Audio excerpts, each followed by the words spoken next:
মোৰ কোনো আপত্তি নাই। মোক যিনা গালি পাৰিলে চব আশীৰ্বাদ হৈ যায় মোৰ কাৰণে।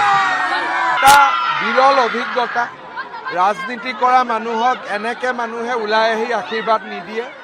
মই অসমবাসী ৰাইজক ধন্যবাদ আৰু কৃতজ্ঞতা জনাইছোঁ। ভবানীপুৰ সৰ্বুক সমষ্টিৰ ৰাইজক মই বিশেষভাৱে কৃতজ্ঞতা জনাইছোঁ। আমি বজালি চিটটো এজিপিক দিছোঁ। ৰঞ্জিত দাসে বিজেপিৰ পৰা ইয়াত খেলিব আৰু আমি গোটেইকেইটা চিটে জিকিম। মই নামনিৰ উজনি বুলি নাচাওঁ। যিকেইটা চিট জিকিব লাগে এইকেইটা চিট আমি জিকিম। এতিয়াতো আসনৰ ক'বলগীয়া হোৱা নাই, এইটো 9 এপ্ৰিলত ক'ব পাৰিম। কিন্তু যিকেইটা জিকিব লাগে আমি আৰামত জিকিম। মোৰ কোনো আপত্তি নাই। মোক যিনা গালি পাৰিলে চব আশীৰ্বাদ হৈ যায় মোৰ কাৰণে। এটা বিৰল অভিজ্ঞতা। ৰাজনীতি কৰা মানুহক এনেকে মানুহে ওলাই আহি আশীৰ্বাদ নিদিয়ে। মই অসমবাসী ৰাইজক ধন্যবাদ আৰু কৃতজ্ঞতা জনাইছোঁ।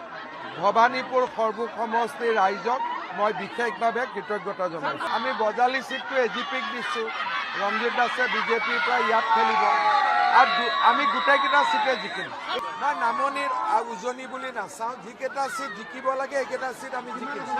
এতিয়াতো আসনৰ ক'বলগীয়া হোৱা নাই, এইটো 9 এপ্ৰিলত ক'ব পাৰিম।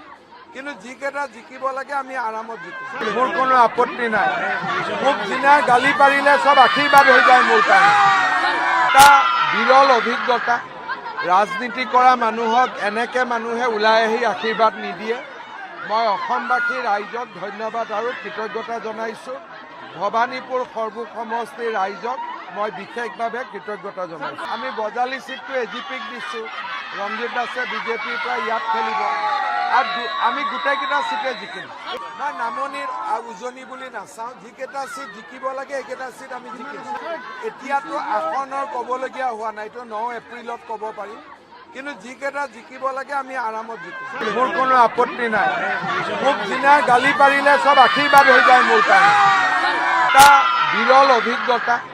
ৰাজনীতি কৰা মানুহক এনেকে মানুহে ওলাই আহি আশীৰ্বাদ নিদিয়ে। মই অসমবাসী ৰাইজক ধন্যবাদ আৰু কৃতজ্ঞতা জনাইছোঁ। ভবানীপুৰ সৰ্বুক সমষ্টিৰ ৰাইজক মই বিশেষভাৱে কৃতজ্ঞতা জনাইছোঁ। আমি বজালি চিটটো এজিপিক দিছোঁ। ৰঞ্জিত দাসে বিজেপিৰ পৰা ইয়াত খেলিব আৰু আমি গোটেইকেইটা চিটে জিকিম। মই নামনিৰ উজনি বুলি নাচাওঁ। যিকেইটা চিট জিকিব লাগে এইকেইটা চিট আমি জিকিম। এতিয়াতো আসনৰ ক'বলগীয়া হোৱা নাই, এইটো 9 এপ্ৰিলত ক'ব পাৰিম। কিন্তু যিকেইটা জিকিব লাগে আমি আৰামত জিকিম। মোৰ কোনো আপত্তি নাই। মোক যিনা গালি পাৰিলে চব আশীৰ্বাদ হৈ যায় মোৰ কাৰণে। এটা বিৰল অভিজ্ঞতা। ৰাজনীতি কৰা মানুহক এনেকে মানুহে ওলাই আহি আশীৰ্বাদ নিদিয়ে। মই অসমবাসী ৰাইজক ধন্যবাদ আৰু কৃতজ্ঞতা জনাইছোঁ। ভবানীপুৰ সৰ্বুক সমষ্টিৰ ৰাইজক মই বিশেষভাৱে কৃতজ্ঞতা জনাইছোঁ। আমি বজালি চিটটো এজিপিক দিছোঁ। ৰঞ্জিত দাসে বিজেপিৰ পৰা ইয়াত খেলিব আৰু আমি গোটেইকেইটা চিটে জিকিম।